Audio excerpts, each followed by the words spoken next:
put the sanding sealer on there. Now I could try with the wasp sprayer and see if I can just clean up that torn edge there. See what that comes up like, and use it like a shear cutter, on there. Down like that, and a shear cut into there. And that looks as if it could do a better job. We'll just have a look from here. Yeah, I've got it down on an angle like a shear cut.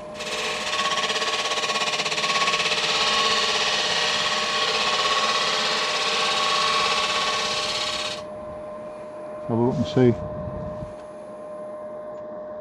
Yeah, that's better. That's better. That's definitely going to be better.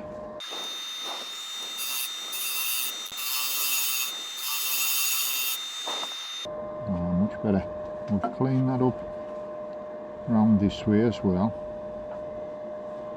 That's pretty good on there.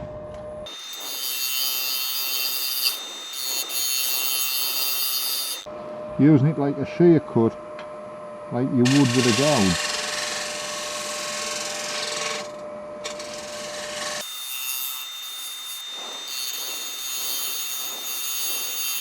I'm just refining the shape.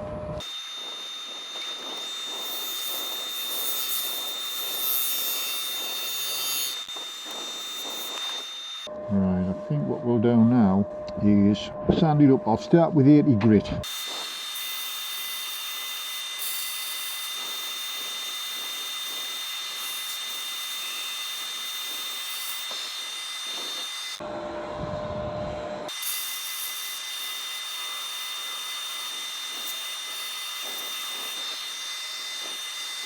And then the stick.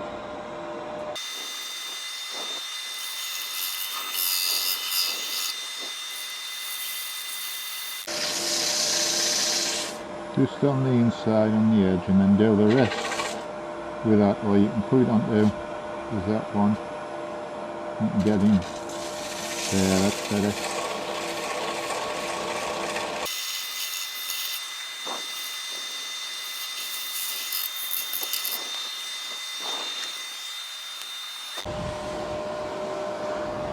I'm using chestnut sanding sealer acrylic.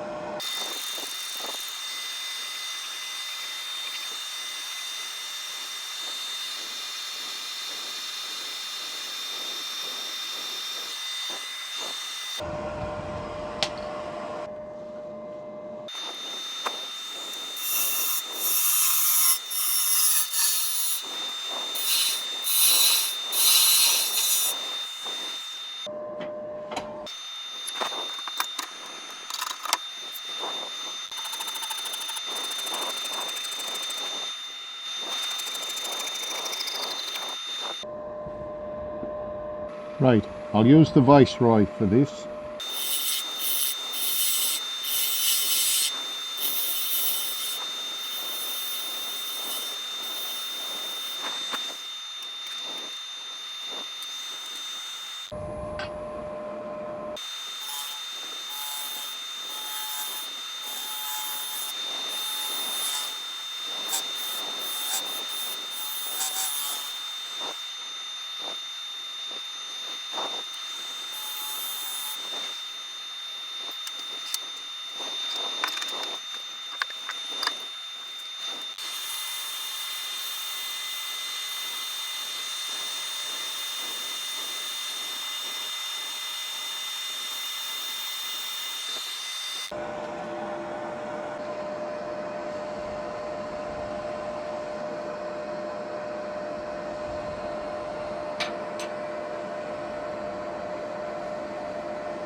That's the bottom made. So there's the original one. That's the bottom made. So now I need to make a top. And I'm going to make the top out of this piece of monkey puzzle as well.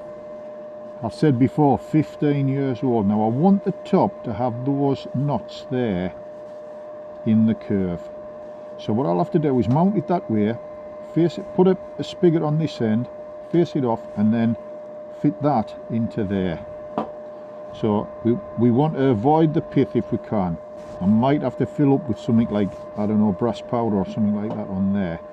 But I'm going to take the bradawl. I'm going to make sure I'm definitely well off the pith there. Put that onto there. And on this end, on the pith, onto there. So again, I will use the bigger multi-point centre.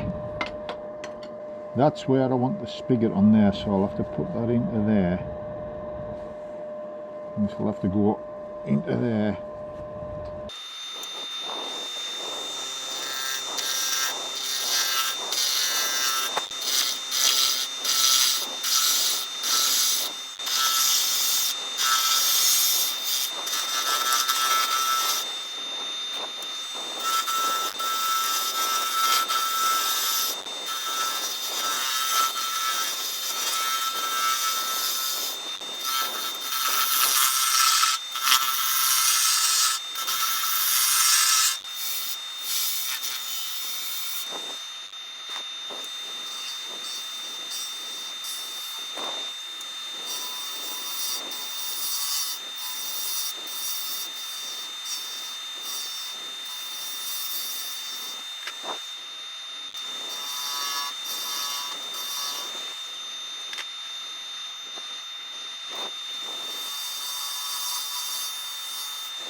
Try that. Oh my goodness, that's just about there. That was very, very lucky.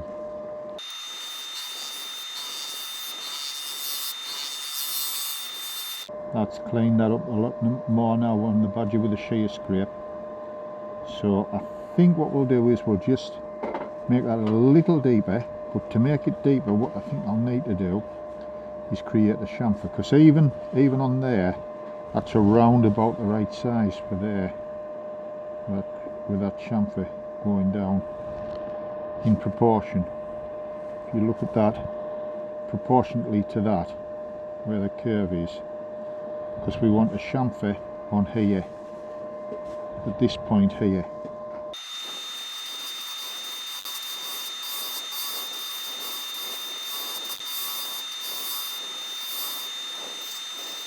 I think we'll sand that and fit that to there. So again, I'll start with a piece of 80 grit.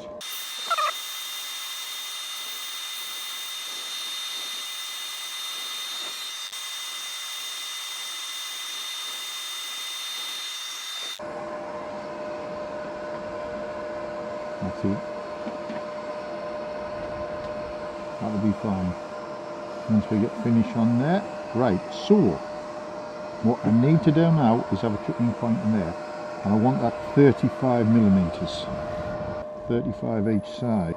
10, 20, 35, that should be alright.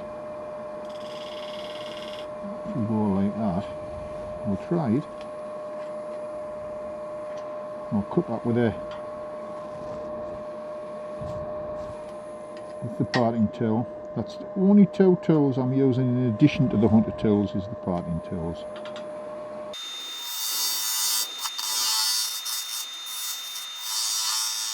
Right, I'll finish that off with the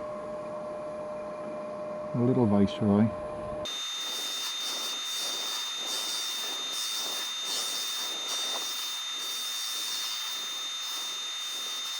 Just put some pattern in there.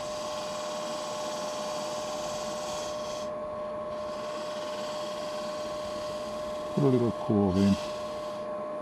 There we are. And then I'm just going to check that with the chuck, and we can sand that up. Yeah, that'll be fine when that's opened up onto the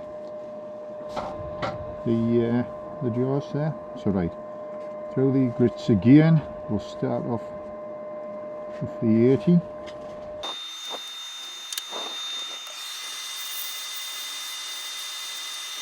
So then we can turn that round. Now I'm going to put an oil finish on, so I needn't put a finish on just yet, but we can turn that round and pop it into the Evolution chuck. So this is the Axminster Precision chuck what I'm using here with the mega jaws on.